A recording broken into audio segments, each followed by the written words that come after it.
Alright mga idol, kumusta? Pag-usapan natin ang Pilipinas mga idol. Kumusta naman ang ating bansa?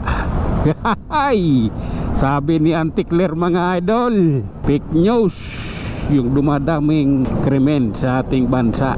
Dahil paglabas daw niya na pagpuntang palengke, wala naman raw siya nakitang nagpapatayan, wala siya nakitang nagsasaksakan. Oh my God, ulala ka Auntie Claire kung anong pinagsasabi mo. Gusto mo pala paglabas mo ng bahay or pag uwi mo sa inyo, may makikita ka nagpapatayan na sa dinadaanan mo para sabihin mong lumalala ang krimen ng bansa. Nakakahiya ka Auntie Claire, isa kang dakilang bubo at tanga. Tandaan mo Auntie Claire, ang baliw nagagamot dahil may ospital, yung tanga wala pang ospital na imbento nun.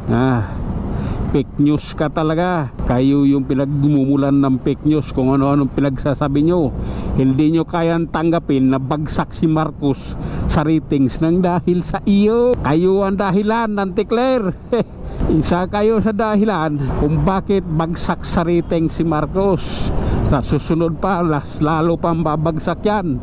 Sa sunod na sorbe niyan, bababa at bababa yan ang ratings yan. Makikita mo Auntie Claire, ano na naman sasabihin mo, ano na naman kasinungaling ang sasabihin mo sa taong bayan. Kakahiya ka Auntie Claire, siya kang abogada pero ay Diyos ko Lord, patawarin ka ng Panginoong Hesus, or hindi ata ang Panginoong Hesus sinasamba mo, dahil adik yung presidente mo, ang sinasamba mo ay si demonyo. Putang ina nyo.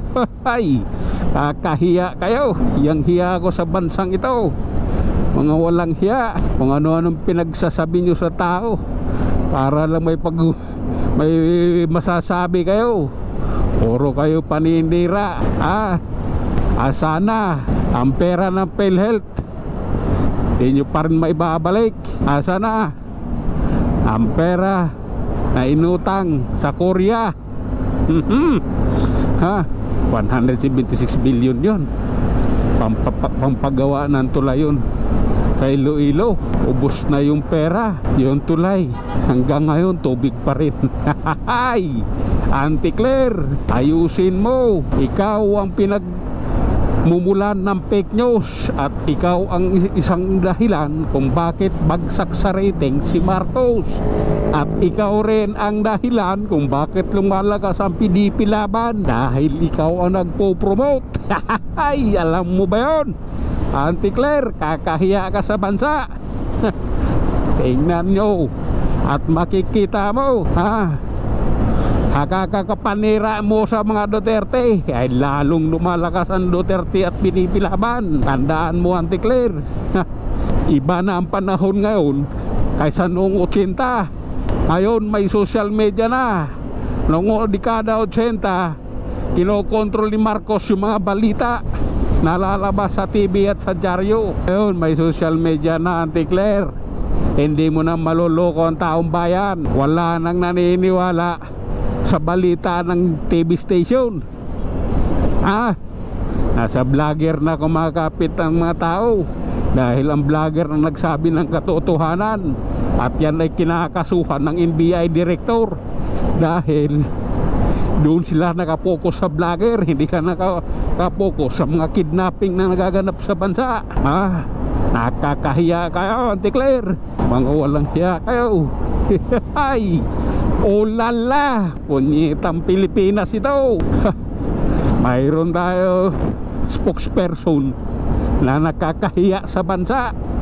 Auntie Claire, fake news ka talaga.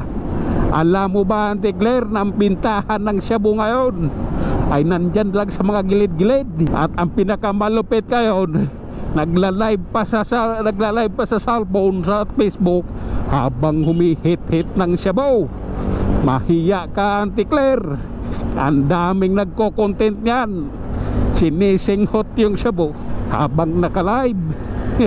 Sabihin mo hindi lumalala ang krimen sa bansa, pariho lang kayo ni Marvel. Mga walang hiyang tao. Kayo yung mga salot sa lipunan, Auntie Claire. Hanggang sa muli, punyeta ka rin. Ay.